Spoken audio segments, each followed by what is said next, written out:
We live in a world where retribution is often seen as justice. When someone wrongs us, the instinct to see them suffer in return can feel like a natural reaction. But what if I told you that this impulse, this desire for retribution, is not only deeply flawed, but also counterproductive to our personal growth and the health of society as a whole? Retribution, at its core, is the belief that those who cause harm deserve to suffer. It suggests that pain must be answered with more pain. But let's take a moment to step back and think, what does this really achieve? Does inflicting suffering on someone else undo the original harm? Does it bring us any closer to healing or peace? In truth, the concept of retribution is built on a misunderstanding of human nature. We like to think that people who do wrong are entirely free agents making bad decisions purely out of malice. But is that really the case?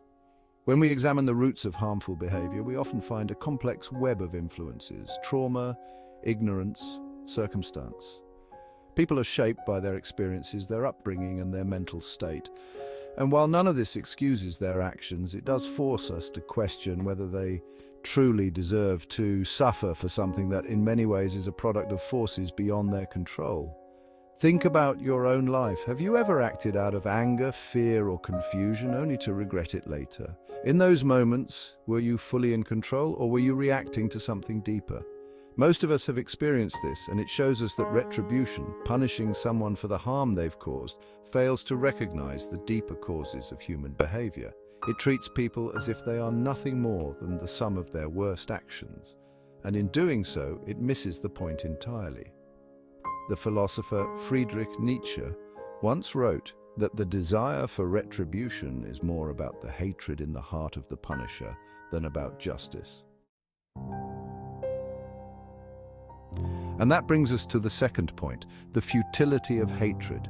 Hatred is often seen as righteous, especially when directed toward those who have wronged us. But hatred, whether personal or societal, is a poison.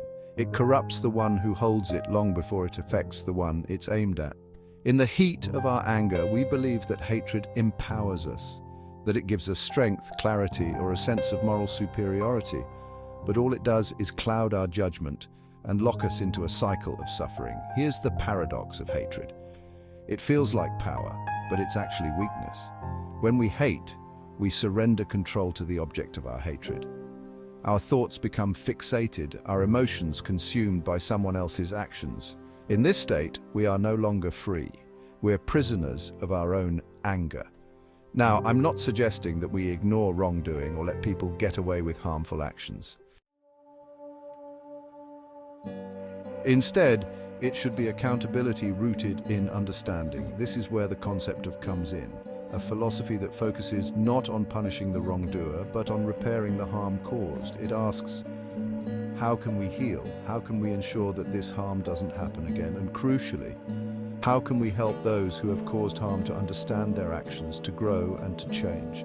This approach recognizes the complexity of human behavior. It acknowledges that people are not inherently evil, but rather shaped by the conditions they've experienced. It calls for compassion not as a way to excuse harm, but as a way to transcend the cycles of violence and hatred that have defined human history for far too long. Hatred and retribution offer no real solutions. They are the tools of a primitive mind, one that still clings to the idea that making others suffer can somehow heal our own wounds. But if we look deeper, we see that real justice, real progress, comes from understanding, from compassion, and from the courage to break the cycle of harm. It's difficult. It's much easier to hate than it is to forgive. It's easier to call for punishment than it is to call for healing. But if we truly want a better world, if we truly want to end suffering, we must start by recognizing that hatred is never necessary, and retribution never truly serves us. So the next time you feel the urge to hate, the next time you find yourself wanting someone to suffer because they've wronged you, ask yourself, what does this accomplish? Is it really justice? Or is it just an outlet for my pain? And more importantly, what would happen if I chose understanding instead? Perhaps the most radical act of all is to respond to harm, not with hatred, but with the conviction that healing is possible for ourselves and even for those who have wronged us. If these ideas resonate with you and you believe in a world where we can rise above hatred and retribution, subscribe for more thoughtful discussions on how we can cultivate a deeper understanding of human behavior and build a more compassionate society. The change begins with us. Make the background music thoughtful, calm.